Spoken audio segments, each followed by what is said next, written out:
I've sat with a lot of case files over the years.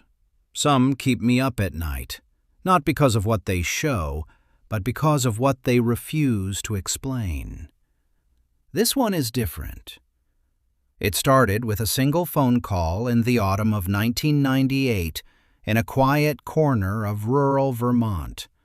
The kind of place where folks wave to each other on gravel roads and lock their doors more out of habit than fear. That changed for the Reilly family, and it never quite changed back.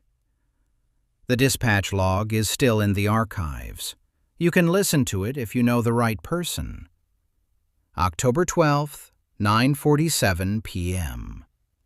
Thomas Reilly's voice comes through, steady at first, then cracking like thin ice. "Dispatch, this is Tom Reilly out on Maple Hollow Road. There's someone in my house.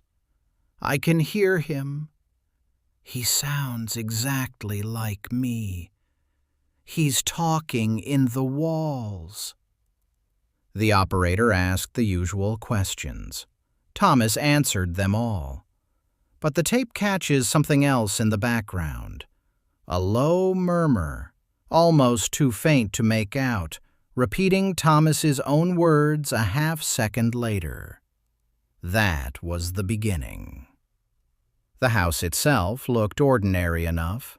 A modest two-story white clapboard place built sometime in the 1940s, sitting back from the road on a couple of wooded acres.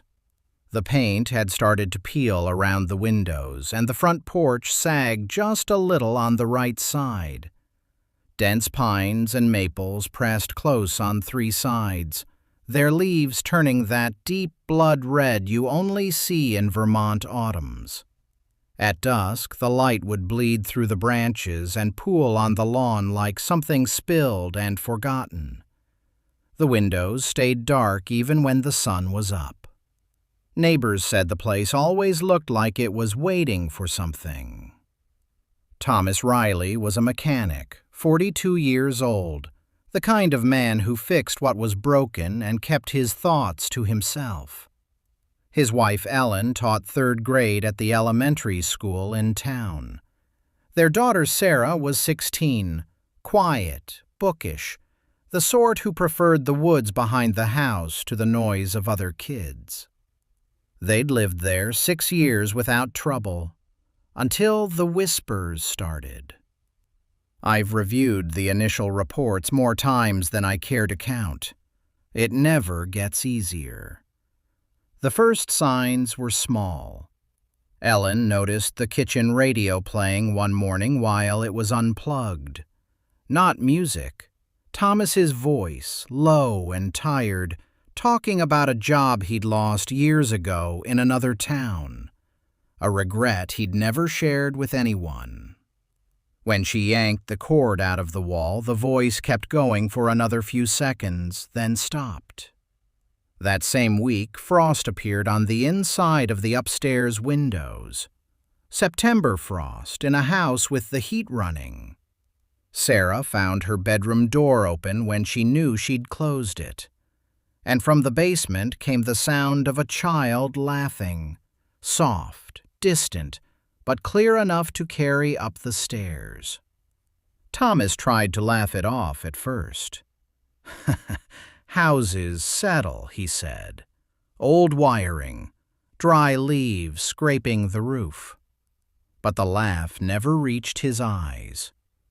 One evening, as the sun dipped behind the trees and painted the kitchen walls crimson, Thomas stood at the sink rinsing his coffee mug.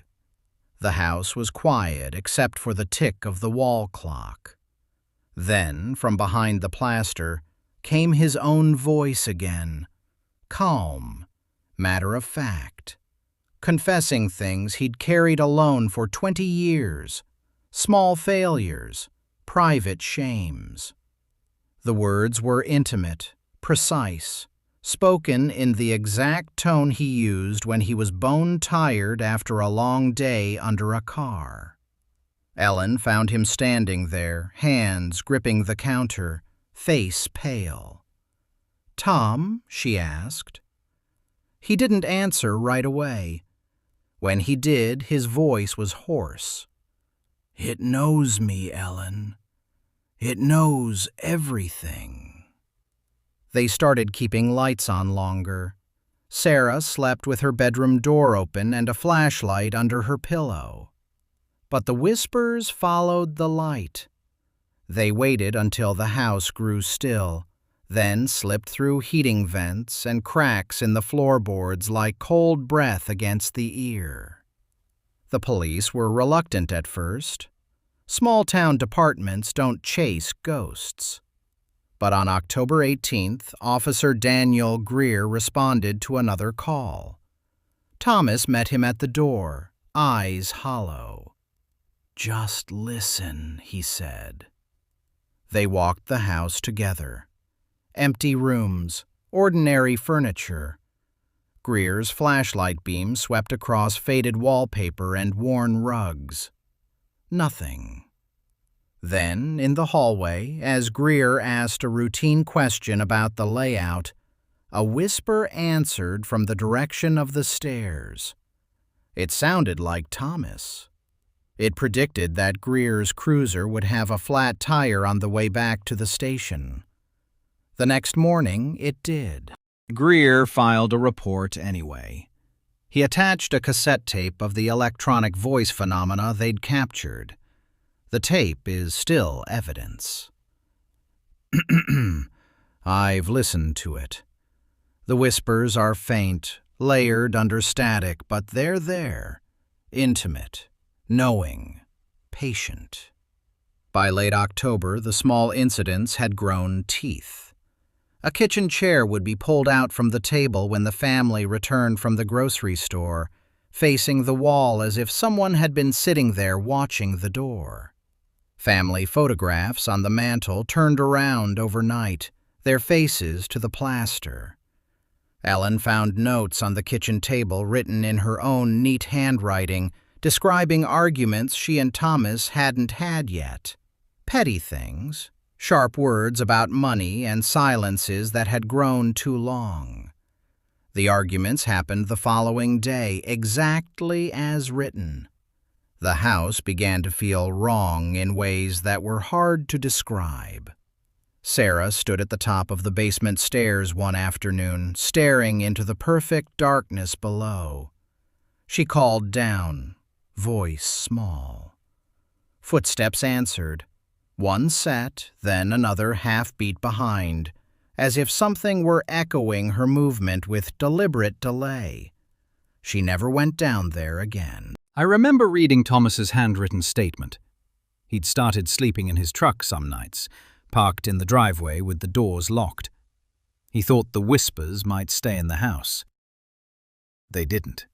One night, he woke to the sound of his own voice coming from the passenger seat, low and close, describing the exact dream he'd been having moments before. He drove to the end of the road and sat there until dawn, engine running, heater blasting. But the cold stayed in his bones. Ellen tried to hold the family together. She baked bread, kept the radio on during the day tuned to cheerful stations, made sure Sarah did her homework at the kitchen table where the light was brightest. But the crimson sunsets bled longer across the floors each evening. Shadows stretched farther than they should.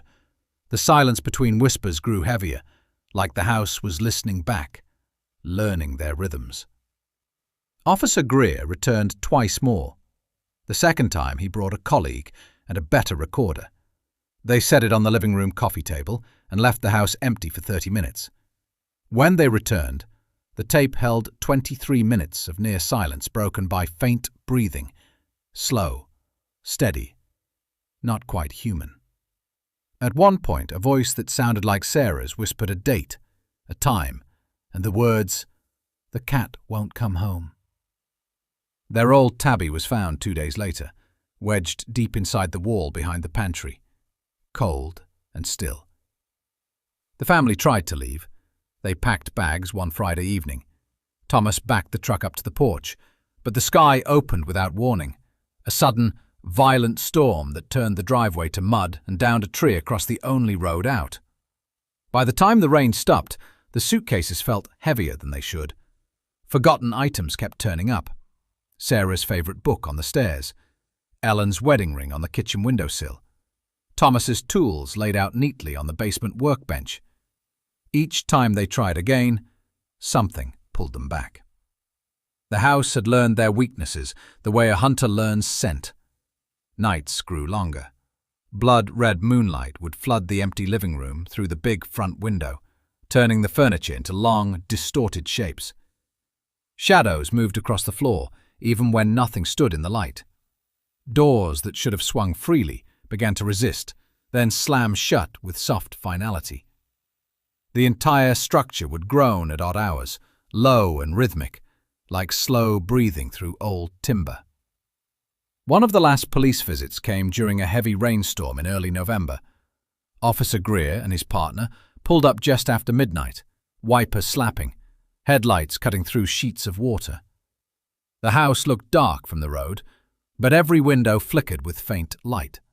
Not electricity, something softer, like candle glow that wasn't there when they stepped onto the porch. They found the front door unlocked. Inside, the air was warm.